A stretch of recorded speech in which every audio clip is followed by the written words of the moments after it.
वाराणसी से बहुत दूर नहीं एक पुराना गांव था, शामलपुर।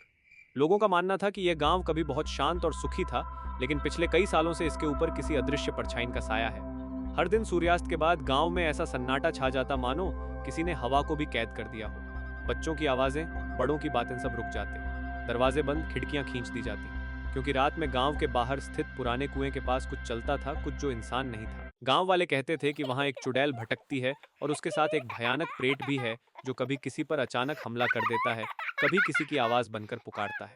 किसी ने भी उस कुएं के पास जाने की हिम्मत नहीं की थी, लेकिन हमेशा नियम तोड़ने वाले कुछ लड़के होते ही हैं, और इस गांव में वे थे राघव और मोहित। एक रात दोनों ने ठंडे मौसम में अंगीठी के पास बैठते हुए मजाक किया, अरे यार ये कुआन वुआन कुछ नहीं होता, सारा डर बुजुर्गों का बनाया हुआ है। मोहित बोला, हाँ, और अगर चुड़ैल दिख भी गई तो वीडियो बना लेंगे, खूब व्यू आएंगे। दोनों हंसते हुए उठे और अंधेरे में कदम रख दिए। रात का समय था, आसमान में बादल तैर रहे थे और चांद की रोशनी फटी फटी सी लग रही थी। हवा हल्की लेकिन ठंडी थी, जैसे किसी ने चुपचाप सीटी बजाई हो। कुआन गांव के बाहर बिल्कुल पेड़ों के बीच स्थित था। वहां पहुंचने पर राघव ने महसूस किया कि यहाँ की हवा बाकी जगहों से कुछ अलग है, जैसे बेहद भारी, दबाव वाली। मोहित ने कहा, चल नीचे झांकते हैं। धीरे धीरे उन्होंने मुड़कर देखा और पेड़ों के बीच से एक लंबा, दुबला, सफेद चेहरा धीरे धीरे उभर रहा था। उसके बाल जमीन पर रेंग रहे थे, उसकी आंखें मानो सीधे अंदर झांक रही हों। वह चुड़ैल थी। मोहित का हाथ कांपने लगा। राघव ने उसे पकड़ लिया, लेकिन आवाज दोनों की गायब हो चुकी थी। चुड़ैल ने उनसे कुछ नहीं कहा, बस आगे बढ़ती रही। और अचानक कुएं से काले धुएं का तूफान उठा। धुएं के बीच से एक प्रेत उभरा, लंबा, सूखी चमड़ी से। इसके पहले कि दोनों भागते, प्रेत हवा में उड़ता हुआ उनके एकदम पास आ गया। मोहित गिर पड़ा।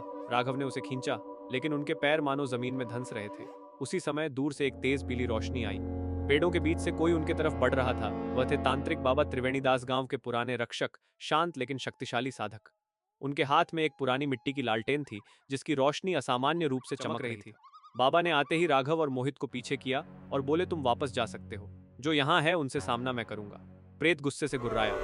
चुड़ैल बाबा के सामने आकर खड़ी हो गई, लेकिन उसने बाबा को नहीं डराया, बल्कि जैसे उनसे कुछ कहना चाहती थी। बाबा ने शांत स्वर में उससे कहा, तुम बुरी नहीं हो, तुम कैद हो। राघव ने हिम्मत कर पूछा, कैद किसने? बाबा ने प्रेत की ओर इशारा किया, ये प्रेत इसे बांध कर रखे हुए है। ये चुड़ैल नहीं, पहले एक साधारण स्त्री थी जिसकी मौत रहस्यमयी थी। चुड़ैल की आंखों में आंसू चमक उठे। उसने धीमे से कहा, मुझे मुक्त करो। बाबा प्रेत गुस्से में हवा में ऊपर उठा और गरज कर बोला, ये मेरी है, कोई इसे नहीं ले सकता। बाबा ने लालटेन को ऊंचा उठाया। लालटेन की लौ अचानक तेज हो गई, जैसे उसमें किसी जीवन का संचार हुआ हो। बाबा के पास आ गई रोशनी, उसके चेहरे पर पड़ी और उसका चेहरा पूरा बदलने लगा।